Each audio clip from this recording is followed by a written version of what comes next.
Hey, yesterday we lost power. We did for a little bit, and I had to be done for the day. But I'm glad that you all continued on without me. That's great. That's a wonderful thing about it. Hey, welcome to the program, boys and girls, ladies and gentlemen, risers. I'm glad you're here. Welcome to the program. YouTube is working. Yay. I got everything straightened out last night. Finally. It was pretty simple, actually, once you get it figured out. But there you go. All right.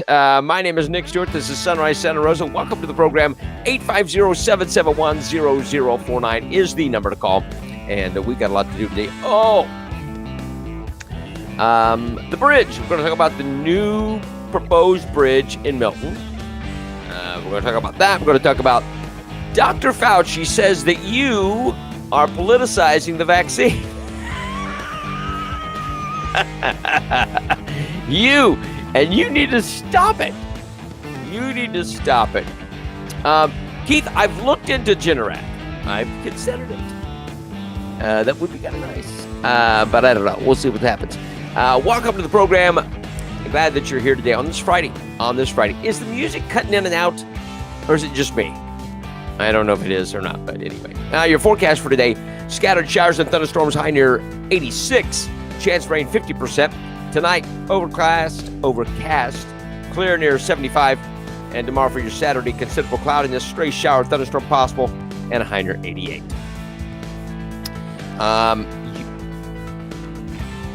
It's 78 in Milton, 82 Gulf Breeze, 81 Navarre, and 80 in Pensacola. Let's do this Friday, shall we? Looking forward to a good day. Or UPS. What is UPS? I know what UPS is, but how does that change Generac? I don't know. I'm good. So it's just me. I'm the issue. My hearing aids are cutting in and out. Thank you, Corey. Yeah. Angie's back to make sure I'm behaving. Whatever. That's a tough job. All right. Let's get out of here. I don't know. The music seems very long today. I don't know. Anyway. Okay. I'll get rid of that. Welcome, everybody, on this Friday. We've got tons to discuss today, but we will get to some of it. We never get to all of it. We could easily do 4 hours, but sorry, we just don't have the time to do 4 hours. It is what it is. Oh, UPS, uninterrupted power source. Gotcha. Understood. I've got a backup battery for it, but I don't know what happened yesterday. It just went poof, everything went down. But I'm glad y'all continued without me. I heard y'all continued without me, and that makes me feel good. Oh my, I love you guys. All right. So the Florida Department of Corrections has announced a $1,000 hiring bonus for Century Correctional Institute and Santa Rosa Correctional Institute and other facilities across the state. $1,000 signing bonus. Now, I find that interesting. It is for newly certified correctional officers. No experience is necessary to apply. All training is provided. During training in academy, non-certified officers receive a competitive starting salary and benefits, including health insurance on day one of the new career in public safety. That's unusual. Upon successful completion of basic training academy, newly certified officers at qualifying institutions will receive the bonus. Additional benefits such as biannual uniform allowance, state college tuition waivers, and criminal justice incentive pay become available after certification. To qualify, applicants must be at least 18 years of age, no maximum age restriction, be a U.S. citizen, possess a high school diploma or equivalent, possess a valid driver's license. Why, you're racist. You have to show ID? That's racist. Pass a drug test with physical examination. That's also racist. Pass a background investigation and fingerprinting. Racist, which includes but it's not limited to no felony convictions, no misdemeanor involving a perjury or false statement, no misdemeanor conviction of domestic violence. You are racist. You must demonstrate good moral character as determined by a thorough background investigation. So, there you go. But I think that's amazing that they are able to give these bonuses. Now, there is a need. Are there more jobs than people? I'll give you a moment. Are there really more jobs than there are people? And I don't know. I don't know the answer to that. I would doubt that. Because, and listen, I want to say this. I know people that work multiple jobs. But you've got the correctional facilities offering $1,000 signing bonus. There are more jobs than people. Than people want to take. Mm-hmm. But how do you 55 fingerprints in the database, not racist. No, I didn't say you were racist. I'm saying them asking for it. Them asking for your because you can't do that for voting. You're not supposed to ask for ID for voting because that's racist. But what do you do? I mean, $1,000 signing. I mean, it's not even after 6 months worth of work or anything like that. You finish certification, you get $1,000. Interesting. And listen, BJ's in Pensacola is offering $500 for coming on. That's pretty wild. Yes, Donna, it is time for people to drop the racist card, but it's convenient for them when they want to use it. All right, so there's this. Santa Rosa School Superintendent Karen Barber during yesterday's school board meeting and in response to a July 2nd letter from Florida Education Commissioner Richard Corcoran, he strongly recommended participation in the Guardian program. Barber said the district will gather information from 14 other school districts that supplement school resource officer programs with the Guardian program. Barber said the matter will then be further discussed with law enforcement before a recommendation is brought to the school board, which will make the decision on whether or not to implement Guardians in the district. Okay. Let's start here. This is a kick the can down the road. How long is this process going to take? You've got the school year that starts in August, September. It always started in August when I was in school. No, September. I'm sorry. September. So she is pushing this off. So they're going to check with 14 other school districts. Why? Are you not able to make a decision, Karen Barber? If there was an issue, I can tell you one thing, it would be out there. If these other schools had a problem with these guardians, it would already be in the news because the media hates DeSantis. Yeah, you think? Yeah, you're exactly right, Sharon. She does not want to participate in the Guardian program. You're going to check with 14 other schools. Listen to the process. Going to gather information from 14 other school districts. I want to know what the questions are. What questions are you asking these other, and what's your criteria? She obviously doesn't want you are correct. Then she said she'll gather that information and then it will further be discussed. So they're going to discuss it more and then they'll make the decision. Then a recommendation will be brought. So you check with other schools. You're going to, after you gather that information, you're going to discuss it. Then it says before. So then you'll have a recommendation and then it's going to be brought to the school board, who will then make the decision on whether or not the guardians will be in effect. You are looking at 6 months to a year. 6 months to a year.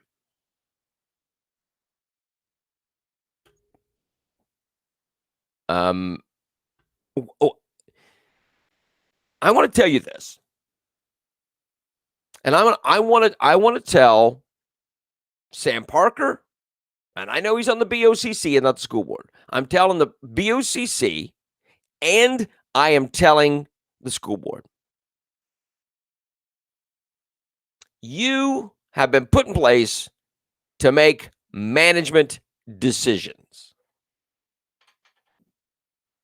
That's what you've been put in place for. You've not been put in place to kick the can down the road. Now, I don't have a problem with getting the proper perspective. But how long has this Guardian program been put out there? How long has it been endorsed by the state? And they should have already been looking at this. Why is it just now? And why is it that just now that they're looking at it, that now we're going to be doing all kinds of investigation and putting it off for as long as we possibly can? That, my friends, is not management. It's not management. Sam Parker sitting there and not making a decision is not management. Make a decision and live with it. I don't have to agree with every decision that is made. I don't. I can like it or not like it. But I can appreciate someone who says, this is the decision I made, and this is the process I made to get that decision. I can tell you one thing. Governor DeSantis, I know when he speaks, it's not off the cuff. It's not something he pulled out of his backside. He has thought about it, and he's made a decision. Yeah, Sam can't make a decision. Sam can't make a decision. He cannot make a tough decision.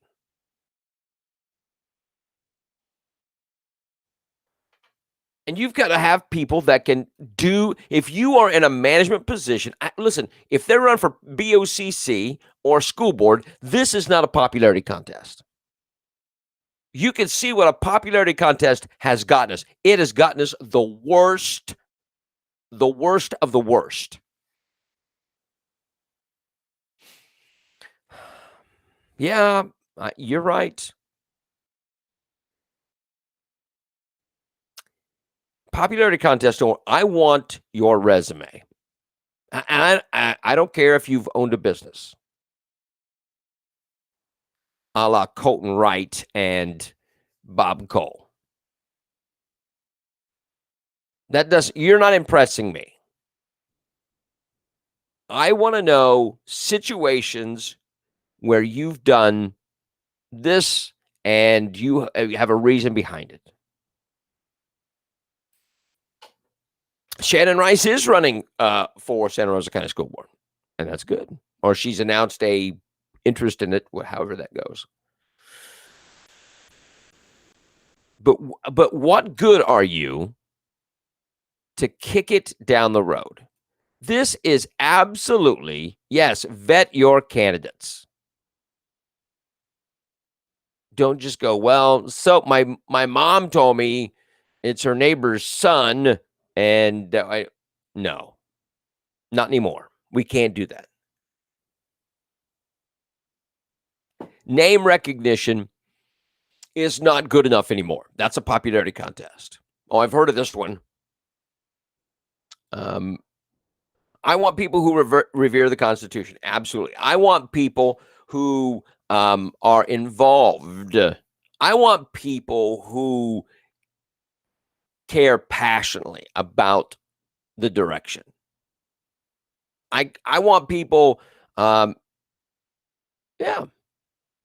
Well, if they'll take your call, they'll block you. And that's what you got. They don't care. 850-771-0049. Oh, my maron. All right. Santa Rosa County School District is getting $45 million, but must seek parent and community input on how it should be spent. The funds must be expended by 2024. Now, they have a survey up, and it's vital that we receive input from our community about how this funding should be applied to Dr. Karen Barber. Now she cares about your input. And you can take the survey without the threat of having a sheriff's deputy in tactical gear with canines. You can do that. Yeah, show up at the meetings. Do that. Everyone in Santa Rosa is encouraged to share feedback. In addition, schools will be engaging their students, teachers, and parents in meaningful discussion to provide input into the plan. The district will offer as much opportunity as possible for the public to provide input on the development of the plan, take public feedback into account, and post the district ARPESSER plan on the district website after approved by the Florida Department of Education. All right. You're right. Every meeting does need 1,000 people. So let me say this. This survey, I went and looked at it. I looked at the survey. They do everything they can to weed you out.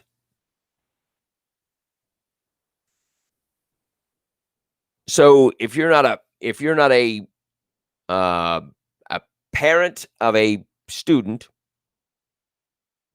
they've got a box for that. You're just a concerned citizen. Oh yeah, I can just ignore that. Are you here because of English speaking priority or whatever it is? And they just keep weeding you out. And I looked at it and I went, I don't know. I would like to see. And then they give you a list of things and you prioritize them. You can't delete them because there's crap on there. You've got one or two good things and the rest is crap.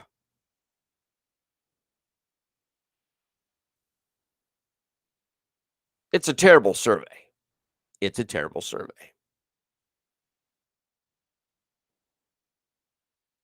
But they want your input. So they say. I know, Sharon, you fund their salary, but they don't care about that. You just need to pay the money and shut up. But that's what the school board's doing. They want your input. I would like to see, I want to see a running total. Just kind of like when the GoFundMe, not GoFundMe page, but the petition for the sound ordinance thing, which is about 3,500, something like that, right around that area. More people need to sign the noise ordinance petition. I do. So, is it Leanne? I want to know what is going to happen with this petition. I'm not against it. I just want to know what's going to happen with it. But I want to see so on this question, this is where you're at. This question, this is where you're at. This is how many people responded. This is how many people want this. Because what's going to happen is they're going to collect this and do what they want to anyway. That's the school district. And then they'll say, well, everybody wanted this. Really? Let me see the numbers because I don't trust you. We don't trust you. It's a terrible survey. It's awful. But it's designed to be garbage. It's designed to be garbage. An effort recently went to the House of Representatives to make school board members volunteer no more salaries. Yeah, no, you're right, Cassandra. It should be a volunteer thing. But then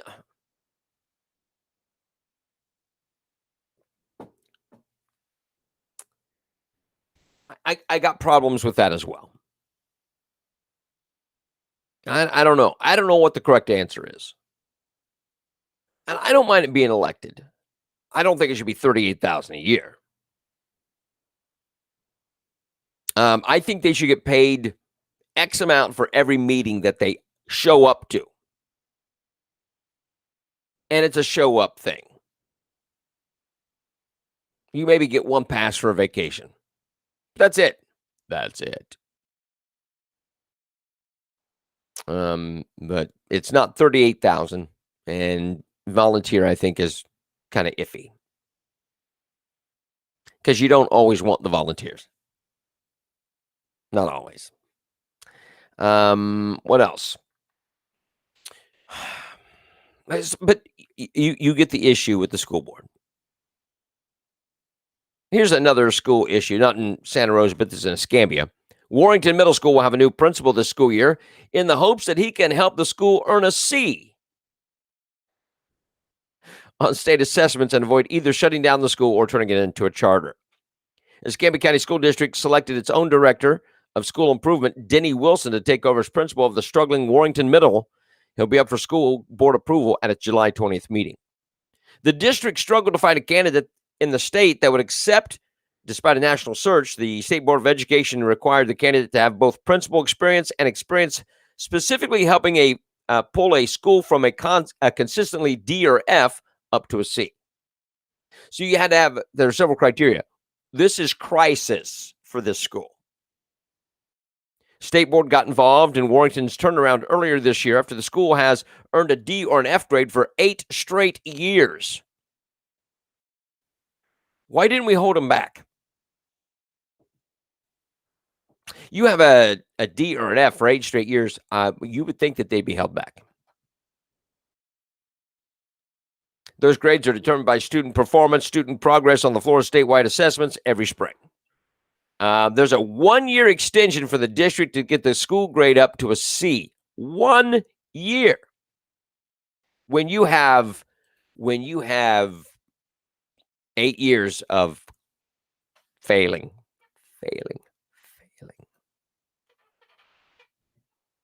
Now, I wish them the best. Wish them the best.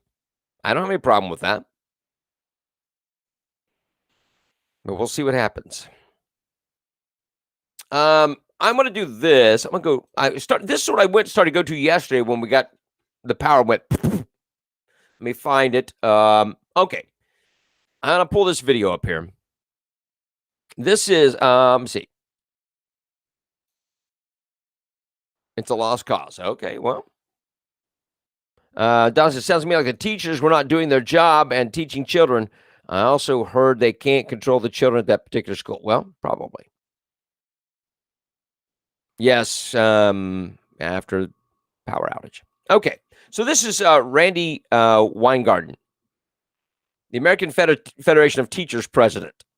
And Wednesday night, she said many Republican lawmakers are bullying teachers on honest history. Check this out and hold on to your brains. as Dr. Kendi says all the time, an anti-racist society. It's so important. So Kendry is a controversial author. He has written a book called How to Be Anti-Racist. Has a vital role to play in this. We're committed to helping educators understand how to engage with diverse student populations, to focus on promoting racial literacy, to enable educators to advocate for racial inclusivity, to change collective practices and policies that impact education outcomes in public schools. That's our work, and we're always learning. That's just bogus smack talk. But we have our work cut out for us, because there are legislators, mostly from the Republican Party, who are currently bullying teachers and trying to stop us from teaching kids honest history. Bullying teachers. The Republicans are bullying teachers. Critically about it. Look, maybe they're just trying to raise the temperature on race relations because of the next election, but whatever it is, it's not good right now. They're not giving. Oh, you're just trying to raise the temperature on race relations because of the upcoming elections. Oh my gosh. Engage with our kids in a way that we know we need to, and we know that kids need. It's in a way that we know we need to, and we know that kids need. Wow. What a freak. Yeah, buzzwords. You're right. Keith. You are right. Now, Jeff says, it is. She is a Marxist. She is a Marxist. It's just so crazy. Oh, yeah. Yes, Jeff. It's a Marxist smile. It's a constipated smile. 850-771-0049. That's what is being pushed to your children. And the Republicans are bullying them because, well, it's probably because of the upcoming election. They're nervous about it. They're scared they're going to lose. They have to incite race. Oh, my gosh. You get it. You get what's being done. All right. So Mayor Grover, upcoming proposal to Pensacola City Council is focused on incentivizing vaccines for city employees. The mayor says 40% of the city's approximate workforce of 850 people are vaccinated. He's hoping the new proposal will help cross the goal of 70% of the total workforce. Now, let me see. Where did 70% come from? Where did that number, 70%, come from? Wasn't that Joe Biden's goal that he missed? He missed the goal by a lot. By a lot.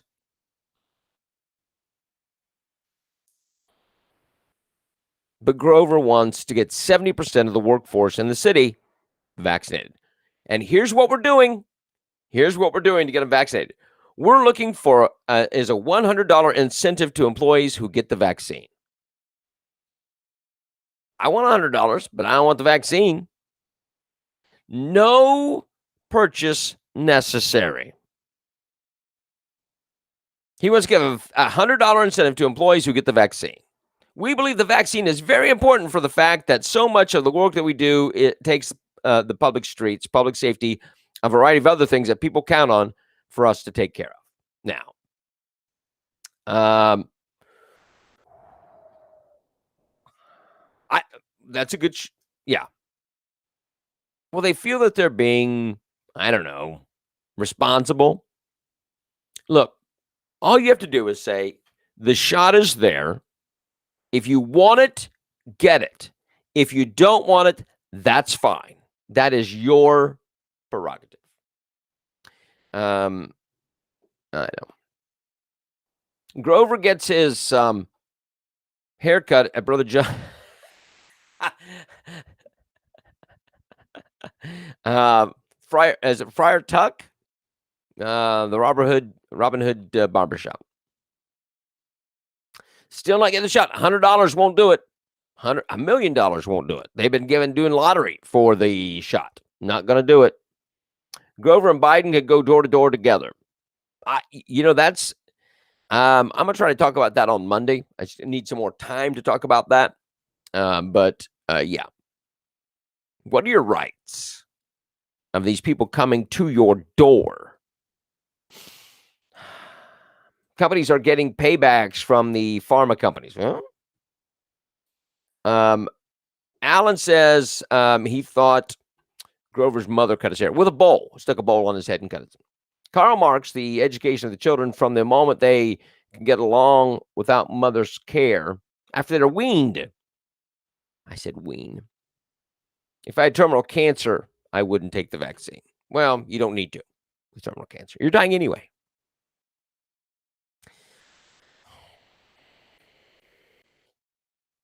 This is weird. Escambia County fired Human Resources Director Janice Still on Wednesday. Interim County Administrator Wes Moreno sent Still a letter notifying her of the termination effective immediately. It's unclear why Moreno let Still go. That's from Channel 3. They asked Commissioner Robert Bender and Jeff Bergosh about the decision. Both said that they were aware of the termination, but wouldn't speak on camera about it, saying it was Moreno's decision. Director for Communications and Public Information, Laura Cole, told NorthEscambia.com that Still was terminated because Interim County Administrator Wes Moreno wants the Human Resources Department to go in a different direction. So they're not talking about it. They won't say on camera. And then the public information says that Moreno wants the Human Resources Department to go in a different direction. You're immediately relieved of your duties, and you're to vacate your office today, the termination letter said. Due to a requirement for a 90-day written notice of termination, Still will be paid through October 5th. Thank you for your time at Escambia County, the big kiss-off. Now, I would be very cautious about firing a human resources person. Not that they can't be fired, but you got to do it the right way. Now, here is the interesting thing. Another senior staff member, Keith Morris, also submitted his resignation this week. He was the manager of the Office of Compliance and Ethics. He gave no reason for his decision to leave. Both Morris and Still were hired by former county administrator Janice Gilley, who was fired by the county commission last month. What is the deal to push them out? Because, listen, if you're going to fire somebody, you better have documentation and all those things. You can't just go, bye, we're going another direction. It doesn't work that way.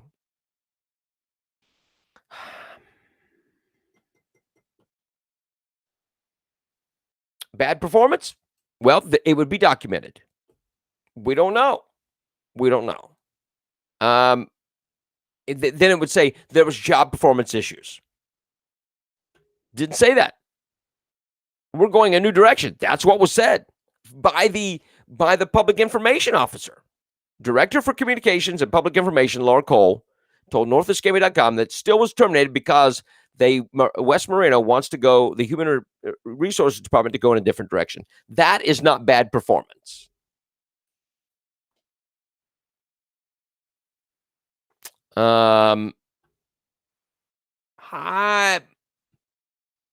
Maybe. I still think, but I think that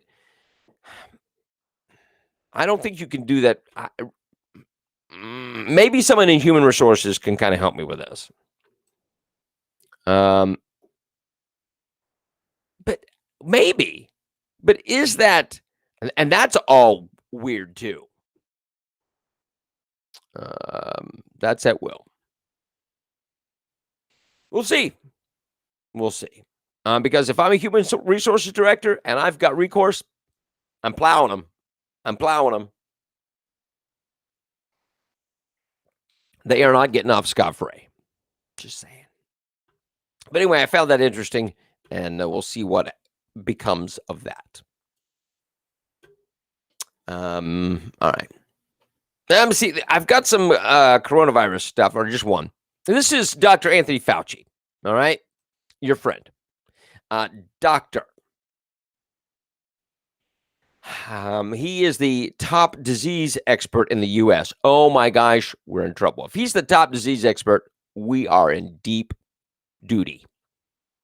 He gave an interview to MSNBC because he loves the camera and talked about how important it is for Americans to get vaccinated. He says vaccines help protect the person receiving the jab as well as family members and the community. Here you go. Oh, listen to this crap. We're not asking anybody to make any political statement one way or another. We're saying try and save your life and that of your family and that of the community. It's, we have so many things, as you said, so many diseases that I deal with that don't have solutions. It's very frustrating. You don't have a treatment or you don't have a vaccine. Here we have a vaccine that's highly, highly effective in preventing disease. Effective against the disease that's 99% survivable? In preventing severe disease and hospitalization. It's easy to get, it's free, and it's readily available. So, you've got to ask, what is the problem? Get over it. Get over this political statement. Just get over it and try and save the lives of yourself and your family. Self and your family. Stop politicizing the vaccine. Get over it and protect your family. Oh. Who has politicized the vaccine as well as the disease? This moron. The doctor. By the way, his star is falling very quickly. Coffee talk. He's the Klimt. You're right.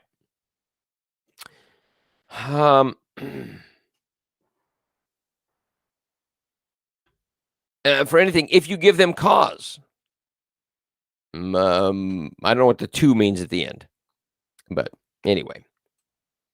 So anybody, but you got Fauci who says that you are vaccines like butter. It could do the same thing. His problem. This vaccine push is absolutely the scariest thing. If you want it, get it. If you don't, don't. If you've had the virus, you've got the antibodies and you don't need the vaccine. My antibodies, my natural antibodies, are stronger than the vaccine antibodies. He is burning quickly, Kim. Saw a thing the other day that his popularity is nosediving. What a dink. 1 minute, it's they're for population control. Next minute, they want to save your life. You cannot trust them. Again, this is a government-wide thing, whether it's local or national. There's a trust issue, a big trust issue. It's the craziest. It's the craziest. Do it for your family. Get over it. Get over it. Whatever it is, get over it. You're politicizing it. 6 months after supporters of President Donald Trump stormed the U.S. Capitol, the U.S. Capitol Police will open a field office in Tampa, Florida, here, to investigate threats to members of Congress. Now, I want to hear the threats. What are they going to say when you come to the door? When they go door to door about the vaccine to people who have not been vaccinated, or to see if you've been vaccinated? Number one, you don't have to answer the door. Number two, you don't have to answer any of their questions. Number three, you can demand that they leave your property. And if they don't, you can call the cops because of trespassing. If they don't have a warrant, they can't be there. So you don't have to get off my property. Who are you? Go. You don't have you have the right. If they don't have a warrant, they need to leave. Yep.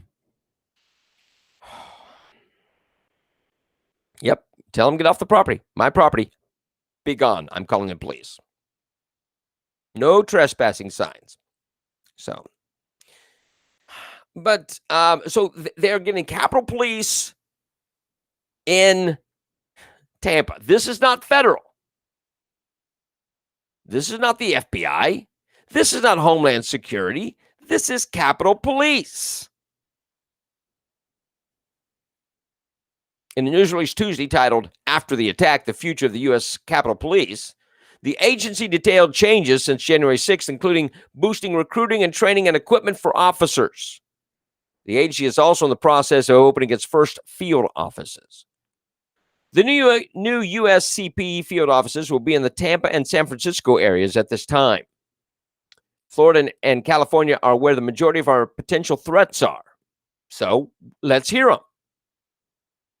The agency said launching field offices on the country's east and west coast will benefit investigations seeking to weed out potential threats.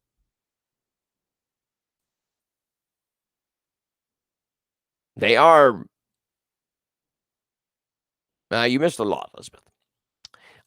So, yeah, they. What authority do they have to open field offices? They do not have jurisdiction. Did Nancy Pelosi give them jurisdiction? It's Capitol Hill Police. What happened to Homeland Security or FBI or whatever doing this? No, the Capitol Hill Police are opening field offices. Well, evidently they're not. I just thought that was weird. Where am I at? What time is it? Okay.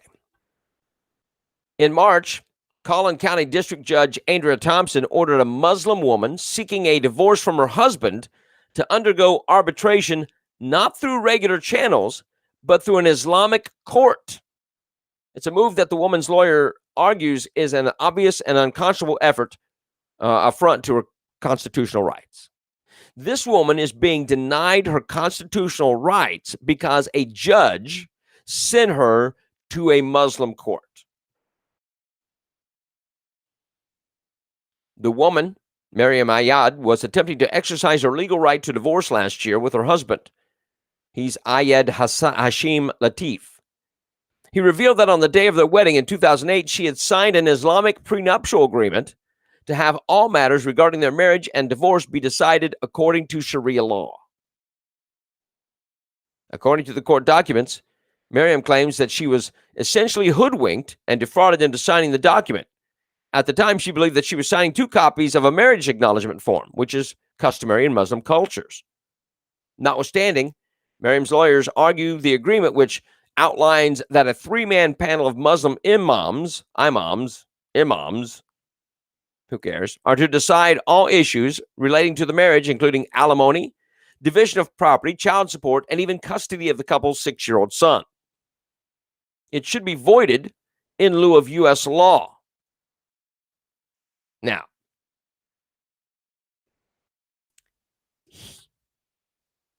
you can't push aside the Constitution for Sharia law.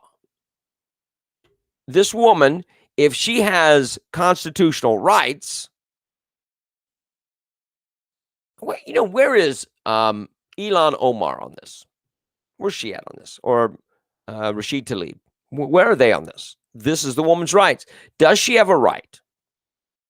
No, the constitutional rights are being pushed aside for Sharia law, which does not apply here. The district judge in Texas, in complete disregard of both federal and state law, ruled that the potential or prenuptial agreement is binding without taking testimony from the wife. Didn't even hear the wife.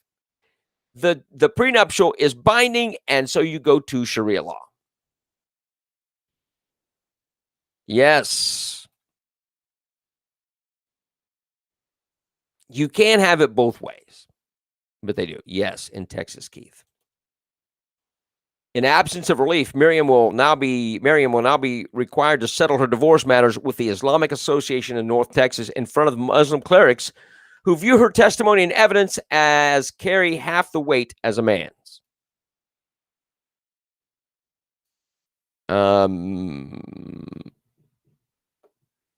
Well, but you can't supersede one law over the Constitution.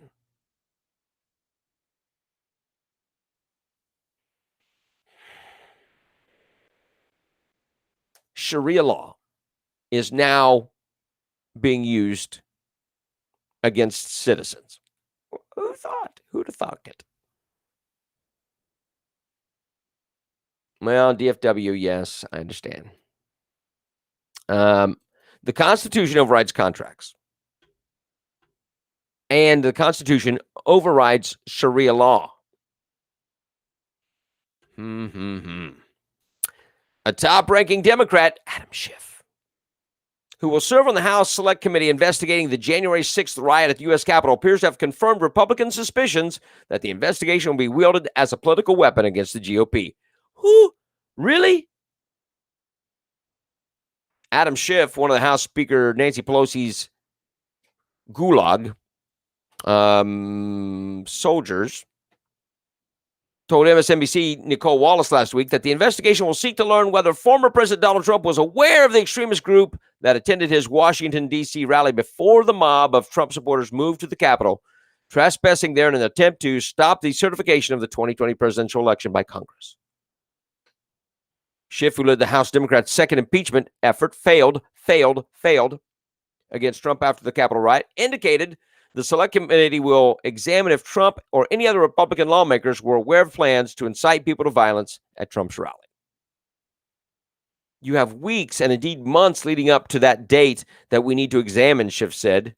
He predicted that the Biden administration will be much more forthcoming than the Trump administration in releasing documents and providing information or evidence to the committee. Whether it's real evidence or not, Biden administration will supply that. Mercy.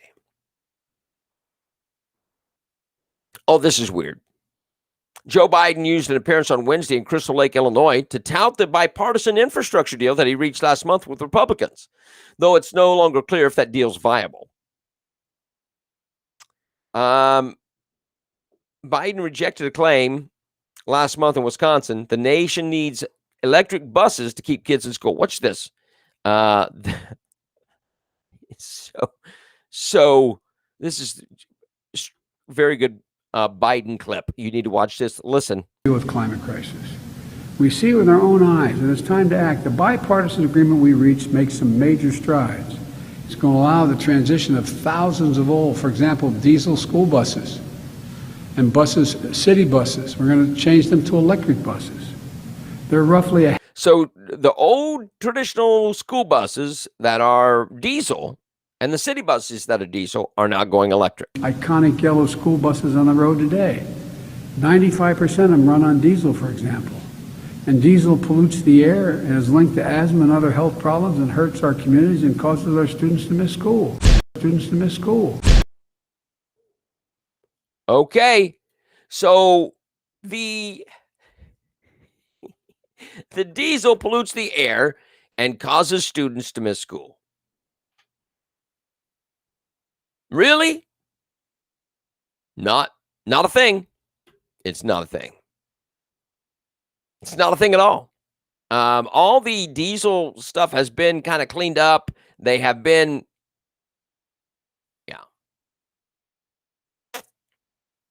Interesting. All right, I want to spend the next few minutes. I push this off to the end because I want to kind of end with this. So, FDOT has said they will not fund the Berry Hill Road Bridge.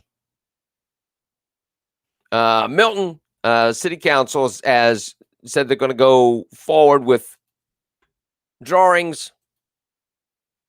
Yes, I said drawings.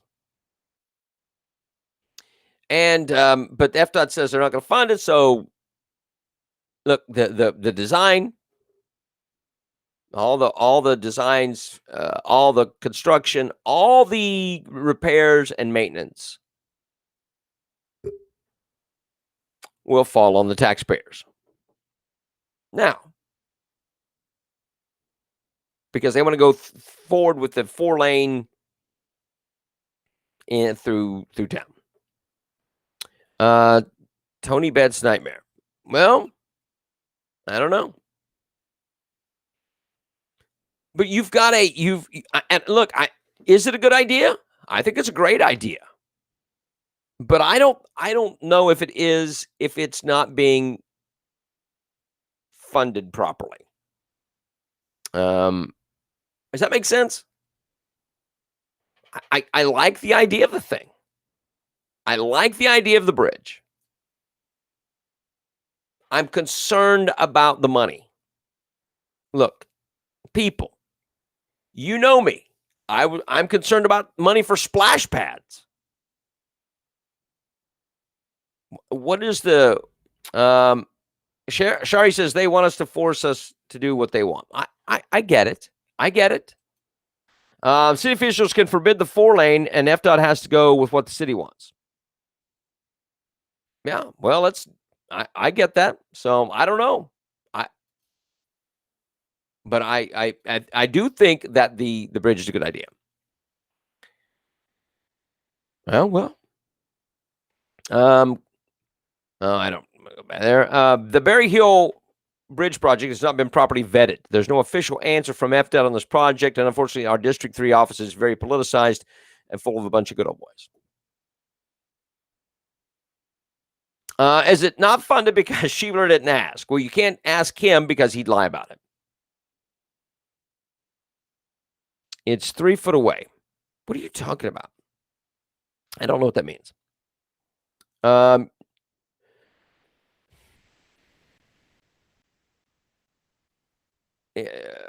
Someone can't line their pockets is why they don't want to do it. Well, I don't know. FDOT can fund with enough local elected officials telling FDOT this is what they want. Okay. I'll buy that. But I do think it's a good idea because if there's a accident on one, traffic can be rerouted on the other. The funding is the issue. The funding's the issue, and that's my big concern, and that's all my concern. The Berry Hill, we did that. Widening of Caroline Street or Berry Hill would also mean no downtime for businesses. Well, Avalon Boulevard, and I've seen it happen in other places too. When you do a widening or a street repair, it just causes havoc. The bridge project caused noise after 9 p.m. Well, it's industrial so that it can. Oh, 3 words, not 3 foot. The bridge option is so much cheaper than the downtown thing. We don't understand why the connector was done. It terminates 4 lanes to 2-lane road.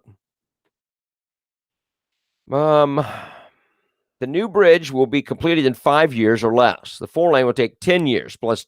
Yes. And that's the other thing.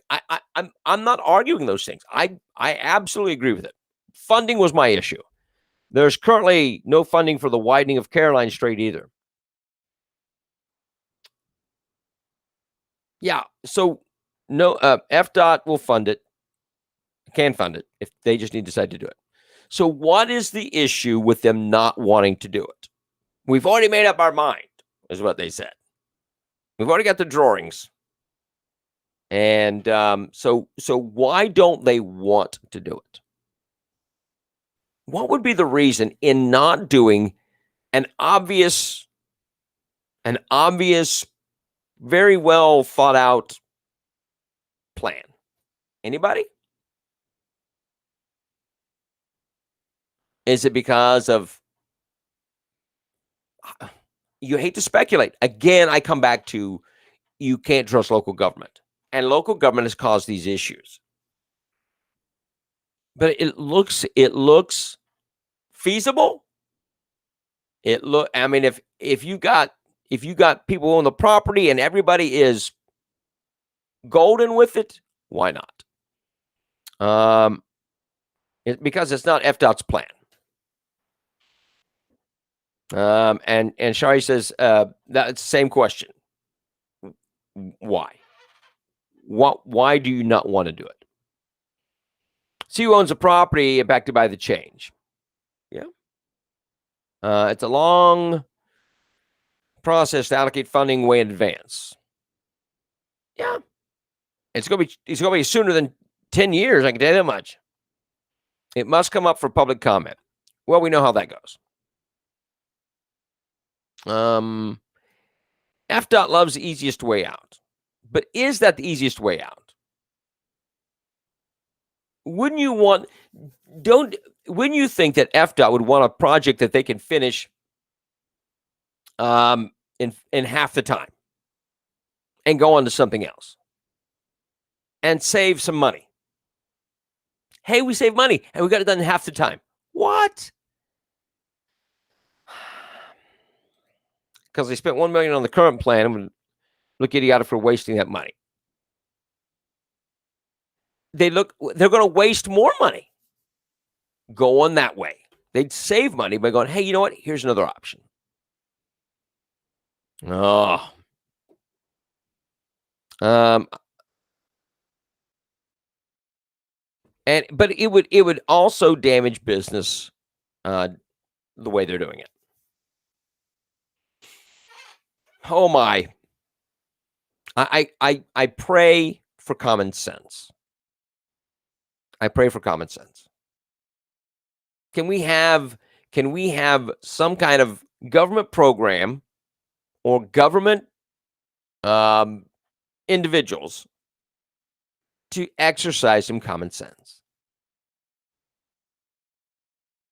I wish that Governor DeSantis would hold a class. Me3 TV says tunnel $1 billion in real estate, topside and riverfront condos, shops, restaurants, mini Savannah, Ford lane topside steals a future tax bonanza of riverfront jewel.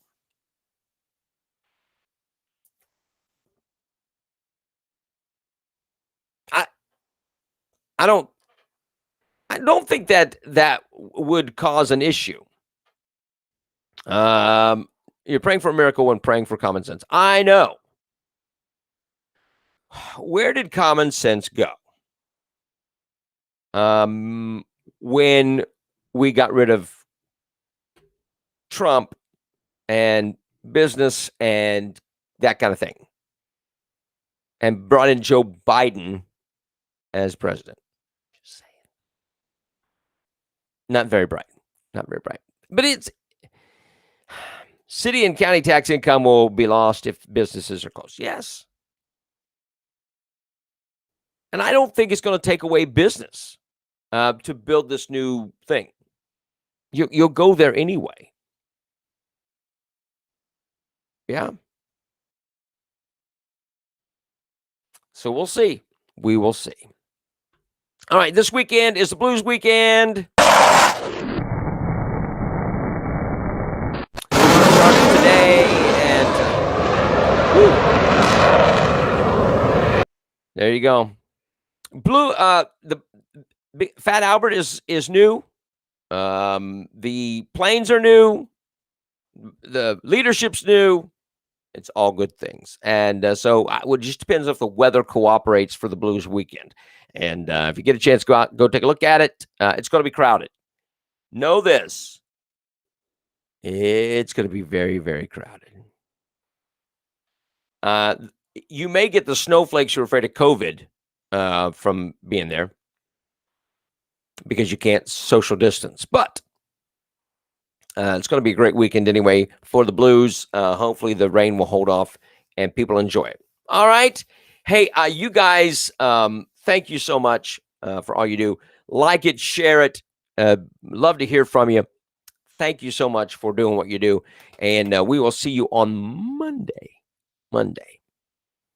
Blue Angels are racist because it's blue. You can't have color. Or you should have color. They should have BLM on the planes. That's what they should do. All right, kids. I'm out of here. Stay strong, and we'll see you on Monday.